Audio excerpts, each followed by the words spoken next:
Bonjour, bienvenue sur le podcast de l'Église évangélique baptiste La Bonne Nouvelle de Dijon. Nous sommes situés aux 5 rues du lycée à Dijon. Vous pouvez trouver des informations sur notre Église sur le site internet www.la-bonne-nouvelle.org. Passez une excellente journée ou soirée.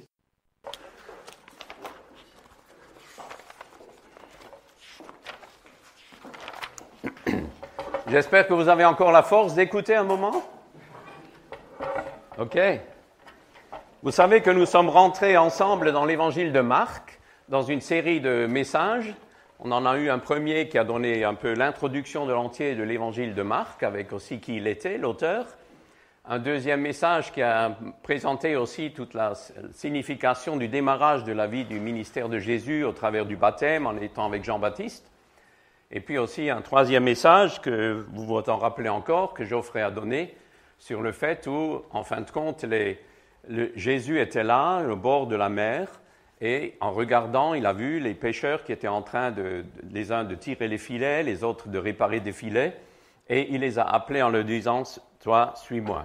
Aujourd'hui, nous allons continuer directement le texte suivant, dans Marc chapitre 1er, les versets 21 à 35. Et j'aimerais d'abord tout simplement lire tout le texte dans son entier, de façon à ce que nous y soyons. Ils se rendirent, donc ils sont les disciples et le Seigneur Jésus. Ils se rendirent à Capernaum. Dès le jour du sabbat, Jésus entra dans la synagogue et se mit à enseigner. On était frappé par son enseignement, car il enseignait avec autorité et non pas comme les spécialistes de la loi. Il y avait dans leur synagogue un homme qui avait un esprit impur. Il s'écria « Ah, que nous veux-tu, Jésus de Nazareth? Es-tu venu pour nous perdre? Je sais qui tu es, le Saint de Dieu. » Jésus le menaça en disant « Tais-toi et sors de cet homme. » L'esprit impur sortit de cet homme en le secouant violemment et en poussant un cri. Tous furent effrayés. Qu'ils se demandaient les uns aux autres, « Qu'est-ce que ceci? Quel est ce nouvel enseignement? Il commande avec autorité même aux esprits impurs et ils lui obéissent. » Et sa réputation gagna aussitôt toute la région de la Galilée. En sortant de la synagogue, ils se rendirent avec Jacques et Jean à la maison de Simon et d'André. La belle-mère de Simon était couchée avec de la fièvre. Aussitôt on parla d'elle à Jésus. Il s'approcha, la fit lever en lui prenant la main, et à l'instant la fièvre la quitta, puis elle se mit à le servir. Le soir, après le coucher du soleil, on lui amena tous les malades et tous les démoniaques. Toute la ville était rassemblée devant la porte. Il guérit beaucoup de personnes qui souffraient de diverses maladies. Il chassa aussi beaucoup de démons, et il ne leur permettait pas de parler parce qu'ils le connaissaient. Vers le matin, alors qu'il faisait encore très sombre, il se leva et sortit pour aller dans un endroit désert où il pria. Jusque-là, parole de Dieu. Je reviens au début du texte. On était en chemin en Galilée, dans les textes avant. On arrive là à Capernaum, avec Jésus. Et Capernaum, c'est la ville ou le grand bourg où en réalité il a vécu tout un temps. C'est la ville aussi où vivait l'apôtre Pierre. Pierre était là, dans cette maison à Capernaum. Et Capernaum, en fin de compte, cette ville s'appelle le village, la signification de Naum, c'est consolation, village de consolation. C'est un village où Jésus revenait de temps en temps quand il était en chemin. Et là, à Capernaum, il se trouve une synagogue. Le temple est à Jérusalem, où les Juifs allaient adorer à Jérusalem. Mais les synagogues, c'était des lieux de culte et des lieux d'école, des écoles. Depuis 450 ans avant Jésus-Christ, ces synagogues étaient des lieux où il fallait simplement être 10 familles pour pouvoir avoir une synagogue. La synagogue, ce lieu où il y avait l'école pour les garçons. À ce moment-là, dans le peuple juif, les filles n'avaient pas la même école. donc c'était l'école pour les garçons. Et il y avait aussi dans la synagogue, c'était aussi en fin de compte le lieu de la justice. La synagogue fonctionnait avec un chef. Le chef de la synagogue s'occupait du côté, disons, associatif. Pour qu'il y ait la maison, la demeure, etc. On retrouve dans Actes des Apôtres un chef de la synagogue qu'on rencontre là-bas. Mais la synagogue fonctionnait en réalité avec, sur le plan spirituel de leur religion juive, avec des anciens. La Bible en parle à plusieurs reprises. Et ce sont ces anciens qui étaient aussi ceux qui pratiquaient la justice, cette justice par rapport aux lois de l'Éternel pour le peuple juif. Le chef de la synagogue, lui, il était celui qui était responsable pour qu'à l'intérieur de la vie de la synagogue, il ne se passait rien qui était en opposition avec la légalité du pays. Donc le côté officiel. OK. Donc on est à Capernaum et Jésus va à la synagogue. Dans la synagogue, tous les hommes qui étaient considérés comme connaissant quelque chose des Saintes Écritures, a été autorisés à parler, à enseigner dans la synagogue. Et ce sont les anciens de la synagogue qui décidaient si quelqu'un était autorisé à enseigner, à l'époque, dans la synagogue. Dans Matthieu 9, au verset 1er, il nous a dit, en fin de compte, Matthieu le présente comme ça, que Jésus est retourné dans sa ville. Capernaum était devenu, en fin de compte, cette ville qui était son lieu de passage. Jésus enseignait. Tiens, il enseignait pas comme les spécialistes de la loi, mais il enseignait. Dans ce texte, il n'est pas dit ce qu'il enseignait. Mais quand on connaît les enseignements de Jésus, vous vous rappelez du sermon sur la montagne, si vous ne vous rappelez pas, vous lirez Matthieu 5 à 7, les chapitres, et vous le découvrirez. Dans le sermon de la montagne, on découvre que dans l'enseignement, ce que Jésus mettait comme point, c'est de montrer à l'humanité quel était le vrai bonheur. Dans les béatitudes, heureux ceux, heureux ceux, heureux ceux. Le vrai bonheur, Jésus le présentait dans le fait que l'être humain doit découvrir la vérité sur lui-même, sinon il n'y a pas d'accès vers le vrai bonheur. La vérité sur lui-même vue par le Créateur, par Dieu le Créateur. Et donc dans cet enseignement, les gens avaient toujours un moment crispé par rapport à leur conscience et un moment de réconfort en sachant qu'il y a une solution, il y a un heureux, il y a une possibilité. Bien sûr, ici, quand il enseignait, nous sommes encore dans le temps où Jésus n'est pas mort à la croix, nous sommes avant la croix. Et les gens n'avaient pas encore le privilège que nous avons aujourd'hui, que la croix était là, et que le Sauveur est là, et que le Sauveur est présent pour chacun qui ouvre son cœur. Eux, ils étaient dans l'attente du Messie. Cet oint de l'Éternel dont on a déjà parlé, celui qui est mis à part pour Dieu, pour être le Sauveur. On l'attendait depuis des siècles. Il est venu, c'était lui, il a enseigné d'abord qu'il y a un bonheur. Il y a un bonheur, ne vous découragez pas, il y a un bonheur. Pour dire que ce bonheur, vous allez le voir, je vais aller à la croix et mon tombeau sera vide. Il y a un bonheur. Pour le moment, je vous dis simplement, heureux ceux qui se pensent être trop simples eux-mêmes, qui sont simples d'esprit, car le royaume de Dieu est pour eux. Jésus enseignait, mais pas comme les spécialistes de la loi. Les rabbins à l'intérieur de la synagogue enseignaient en apportant un enseignement dans la connaissance de leur père, de la théologie, des différentes théories qui existaient.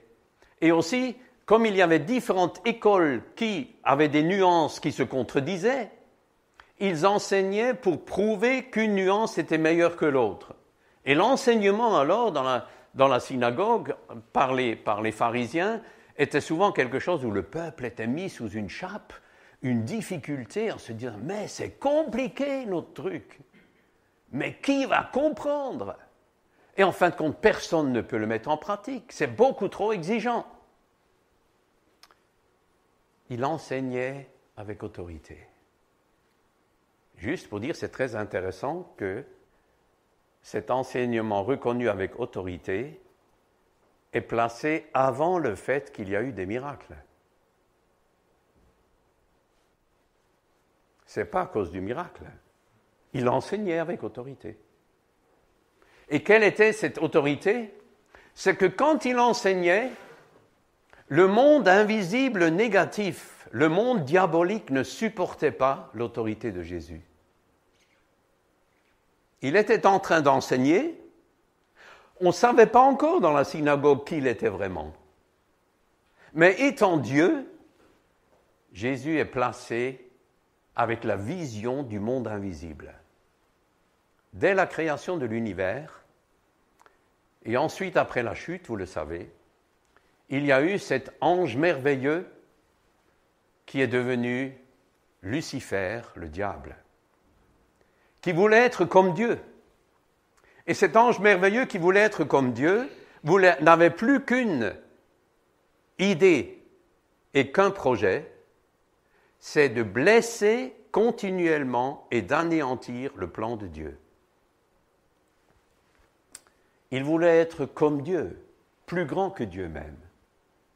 Son orgueil l'avait poussé parce qu'il avait reçu cet ange quantité de responsabilités. Nous sommes toujours entourés dans un monde invisible, par un monde invisible. Il y a les anges qui sont des êtres merveilleux. On ne sait pas exactement comment ils sont, mais ce sont des êtres merveilleux. Si vous voulez vous perdre dans la dimension des anges, vous lirez Ézéchiel au début, vous verrez des roues qui tournent et tout ça. Vous serez impressionnés de ce monde invisible. Mais ces anges, Dieu les a donnés pour garder et protéger ceux qui sont appelés au salut. Épître aux Hébreux, 1er chapitre. Ont un objectif. Et il y a les autres, ceux qui se sont joints à Lucifer, qui sont les démons.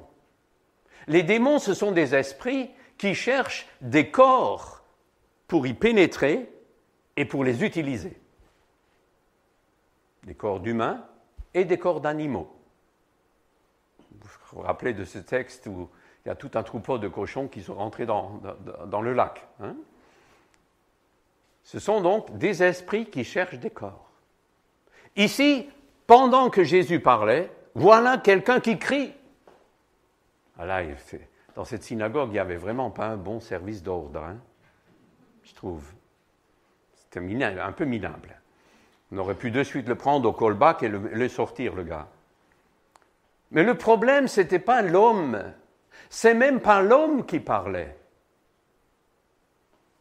Regardez.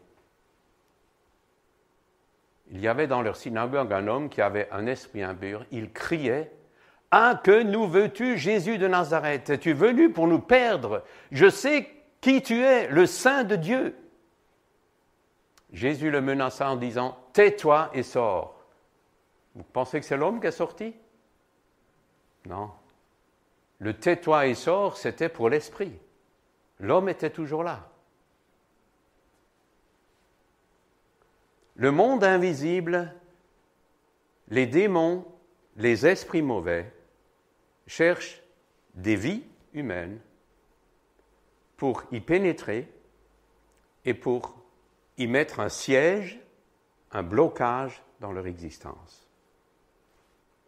Ce monde invisible ne fait pas que des esprits qui pénètrent, mais aussi une difficulté complète sur un peuple, sur une société, peut être là au travers du diable. Vous avez ressenti tout à l'heure une certaine chape, non?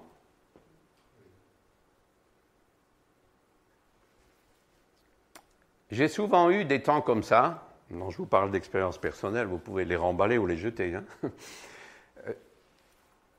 Où l'église, je pense à une église où on était pendant des années, quand les gens étaient devant la porte en se rencontrant, ils rigolaient, ils étaient joyeux, et heureusement encore, hein, ils étaient happy à fond. Et quand on rentrait dans la salle et qu'on voulait prier, il y avait comme une chape. Et je me disais, mais qu'est-ce qui leur est arrivé? C'est pas vrai, quoi. Ils sont rigolos, heureux, ils aiment le Seigneur, et d'un coup, prier devient difficile. Comment que c'est dans ta vie de prière? Dans la mienne, tu peux te le dire comment que c'est. Je connais ces nuages noirs où il n'y a pas de raisonnement pour expliquer, où la raison n'est pas le bon canal pour comprendre la sortie. Ces nuages noirs où il n'y a que le nom de Jésus, qui peut faire sortir, pénétrer, traverser le nuage noir, sans comprendre, là où la raison n'a aucun droit. Jésus intervient. T'as vu? Jésus, on a dit, il a enseigné avec autorité. Parce que son enseignement traversait le monde invisible.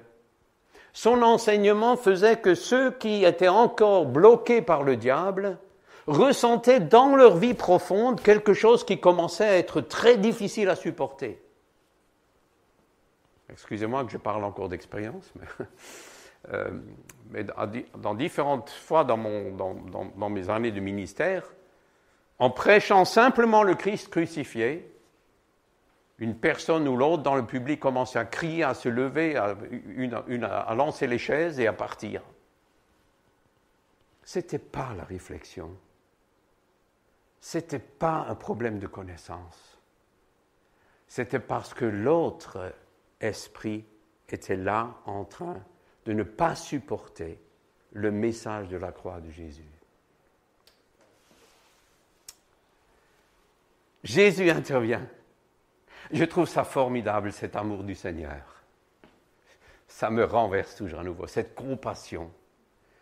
Cet homme dans la souffrance est là. L'ennemi est dévoilé et Jésus, plein de compassion, parle et cet homme est libéré. Nous, je trouve, on se serait assis avec cet homme et on aurait dit, mais attends, nous, on veut quand même savoir. Qu'est-ce qu'a fait ton grand-père? Ah, ok. Et dans ta jeunesse, qu'est-ce que tu as fait au juste? Hein? Est-ce que tu n'as pas...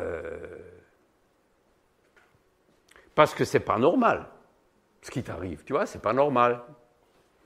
Et je pense qu'il faudrait un peu creuser sur le plan de la psy, un peu, hein. Je trouve que c'est pénible.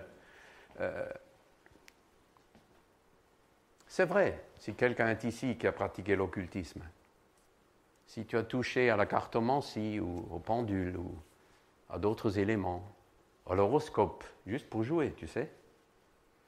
Si tu as touché à des pratiques occultes, si tu as cherché parmi les guérisseurs pour être guéri, si tu es parti dans une autre direction, Dieu nomme ça pas un détail, il nomme ça de l'idolâtrie. Parce que tu as cherché dans un autre Dieu, une autre croyance, un appui pour ta vie. Et Dieu est un Dieu jaloux, tu vois. Dieu ne laissera pas passer cela sans que tu te repentes, sans que tu reconnaisses que c'est un péché. Dieu ne va jamais nommer ça « c'est mal ».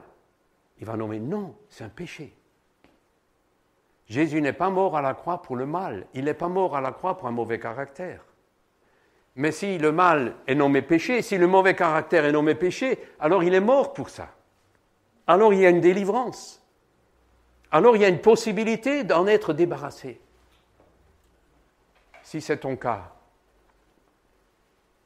tu permets que je te donne un conseil? Parle-en à quelqu'un qui connaît le Seigneur et qui l'aime. Confesse cela devant quelqu'un, que tu as touché à ça ou pratiqué ça.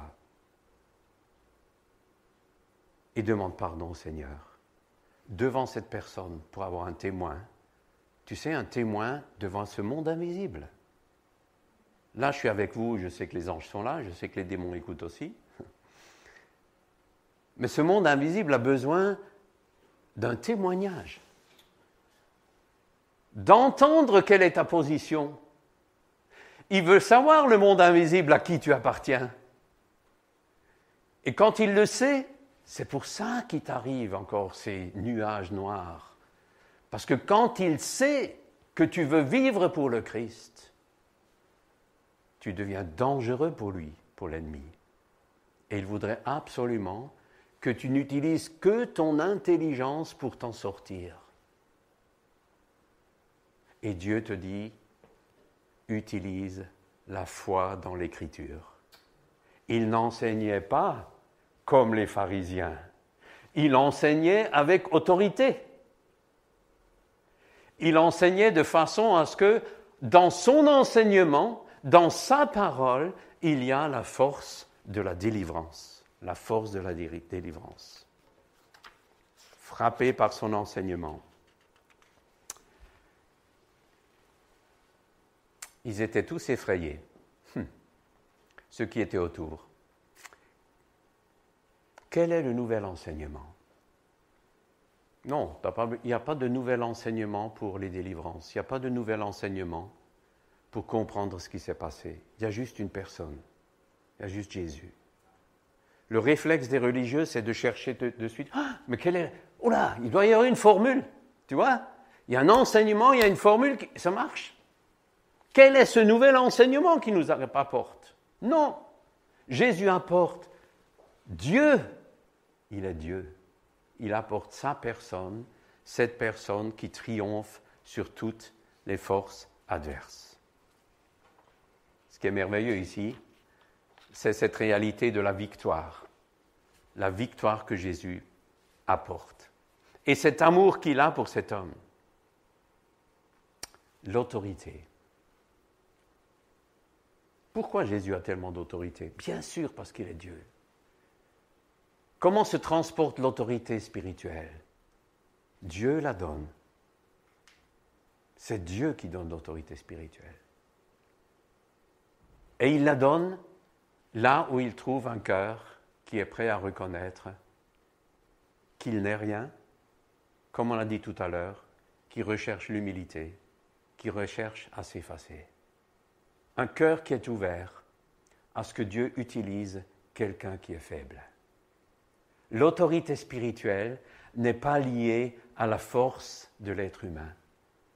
Elle est liée, l'autorité, à tout simplement l'obéissance à la parole de Dieu et à l'exemplarité de vie. C'est-à-dire que nous voulons vivre avec Dieu dans toute notre fragilité, dans toute mon imperfection, mais de savoir que la grâce de Dieu est suffisante. Je vais aller un peu plus vite, pour n'endormir personne. Il commande avec autorité même aux esprits impurs et ils lui obéissent. Et sa réputation gagna aussitôt toute la région de la Galilée. Bien sûr, la différence était reconnue. Un homme était libre. Je ne sais pas si vous imaginez ce que cet homme libre, quand il est sorti de la synagogue, ce qu'il a raconté autour de lui. Et les autres pouvaient dire, mais il n'est plus le même. Il n'est plus le même, il est différent. Il est libre aujourd'hui. En sortant de la synagogue, ils se rendirent avec Jacques et Jean à la maison de Simon et d'André. Donc on a parlé d'eux, ceux qui ont été appelés comme disciples. Et la belle-mère de Simon était couchée avec de la fièvre. Aussitôt on parla d'elle à Jésus. Ça c'est beau, ça c'est beau. Quand tu vois des gens sur le chemin qui ont des problèmes, tu vas leur parler de qui? Et tu vas parler à Jésus de qui? Dans ta prière, tu vas parler de ceux que tu rencontres qui ont de la peine. Tu vas dire, Seigneur Jésus, elle a de la peine. Et celle qui a de la peine, tu vas lui dire, j'en ai parlé à Jésus. Il y a ici un dialogue formidable, une leçon formidable à prendre. Et la belle-mère de Simon était couchée avec de la fièvre. Aussitôt on parla d'elle à Jésus. Il s'approcha, la fit lever en lui prenant la main, et à l'instant la fièvre la quitta. Puis elle ne fit rien. Non, vous n'avez pas réagi. Ah, puis elle se mit à les servir. Notre frère qui était de passage nous a parlé de Jean 7. Gaëtan s'appelle, hein? Ok. De Jean 7. Et dans la guérison du malade à Bethesda, il y a Jésus qui pose la question, « Veux-tu être guéri ?» Quelle question pour un malade, hein? Veux-tu être guéri? Mais il n'y a pas tout le monde qui veut être guéri, parce que celui qui était là, en étant guéri, il fallait de nouveau aller bosser. Aussi longtemps qu'il était malade, il pouvait être mendiant, à l'époque. Mais en étant guéri, il fallait de nouveau aller travailler. Veux-tu être guéri? La belle-mère de Pierre. Ah, les belles-mères sont quelquefois superbes. Hein? La belle-mère de Pierre, dès qu'elle était guérie, elle les servit. Est-ce que si tu es malade, tu es d'accord de demander la guérison pour servir? Si c'est être guéri pour être guéri, c'est encore de l'égoïsme. Si tu veux un corps qui fonctionne pour servir, je crois que l'oreille de notre Maître est grande ouverte et son cœur grand ouvert. Elle servit. Que le Seigneur nous aide à rentrer aussi dans cette attitude de ce service. Et un tout petit peu plus loin, le soir après le coucher du soleil, on lui amena tous les malades et les démoniaques. Toute la ville était rassemblée devant la porte. Il guérit beaucoup de personnes qui souffraient de diverses maladies. Il chassa aussi beaucoup de démons. Il ne leur permettait pas de parler parce que les démons le connaissaient. C'est la preuve qu'il est le Messie. On attendait depuis des siècles ce Messie. Et rappelez-vous, quand Jean-Baptiste a baptisé Jésus, après, quand il a pris position, Jean-Baptiste, devant un roi qui voulait prendre une femme qui n'est pas la sienne et qui l'a prise, et que Jean-Baptiste a pris position pour la justice de Dieu, il s'est fait mettre en prison. Et en étant en prison, il a commencé à douter par rapport à Jésus. Est-ce que Jésus est vraiment le Messie? Il a demandé 2 de ses disciples en disant, allez le demander, est-ce que c'est vraiment lui que nous devions attendre? Et qu'est-ce que dit Jésus?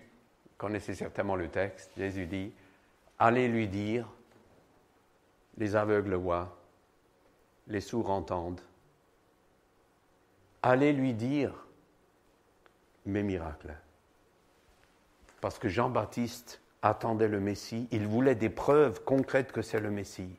Et s'il y a eu pendant ce temps des évangiles autant de guérisons et autant de délivrances qu'on a l'impression qu'il y a énormément de ça, c'est parce que Dieu voulait que le Messie soit réellement reconnu comme étant le sauveur du monde.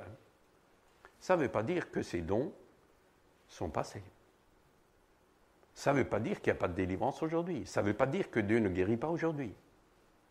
Mais s'il y a une telle intensité, c'est parce que c'est le Messie qui était là. Et je termine. Vers le matin, vous avez vu la journée de Jésus? 35 heures en une journée presque. Non. Vous avez vu la journée? Jusque dans la nuit, parce que le soleil était déjà couché d'après le texte. Après le coucher du soleil. La nuit. Et puis le matin, il s'est dit, ouaf, ce matin je vais quand même dormir. Vers le matin, alors qu'il faisait encore très sombre, il se leva et sortit pour aller dans un endroit désert où il pria. Pourquoi? Il y avait tant de belles choses qui s'étaient passées, qui avaient épuisé l'homme Jésus. Et l'homme Jésus avait besoin de retrouver, de raccrocher, de se charger de nouveau, de se raccrocher à son Père. J'ai besoin de toi pour continuer. Et c'est là, vous le verrez dans les 2-3 versets suivants, c'est là qu'en fin de compte, ses disciples sont venus le chercher et il a dit, il faut qu'on aille plus loin parce que je dois annoncer le même message dans d'autres villages. Les gens auraient tellement aimé qu'il reste.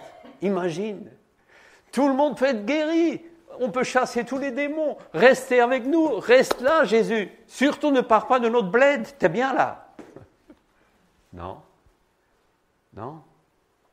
C'est comme si Jésus avait dit, dans la relation ensuite avec le Père, dans cette prière, s'il avait dit à Pierre, dans le verset qui vient, s'il lui avait dit, ma mission, c'est de continuer à prêcher cette parole d'autorité dans le monde entier. Je suis venu pour ça, il dit plus tard. Je suis venu pour ça. Que Dieu nous aide à écouter la parole d'autorité de Jésus, celle qui ne s'adresse pas seulement à notre intelligence, mais à notre conscience. Cette parole qui en nous sépare, divise, qui nous fait réaliser ce qui vient de nous et qui nous fait réaliser aussi des choses où nous n'avons aucune défense, celles qui viennent de l'ennemi, du diable. Pour celles-là, nous avons le nom de Jésus, la prise de position dans la prière, en déclarant, Seigneur, là, je ne comprends plus rien, mais je sais que tu as le triomphe, et ma vie, elle est à toi. Si quelqu'un est là où la vie n'est pas encore à lui, moi je t'invite ce matin, ne laisse pas un champ libre. Il n'y a pas de terrain neutre. Tu ne t'appartiens pas à toi. Jésus veut que nous soyons à lui. Et là où nos cœurs s'ouvrent à lui, là où nous reconnaissons que nous avons besoin de lui, il veut prendre toute la place. Et ne sois pas étonné, en marchant avec le Seigneur, qu'il y aura des moments où les flèches de l'ennemi vont te troubler.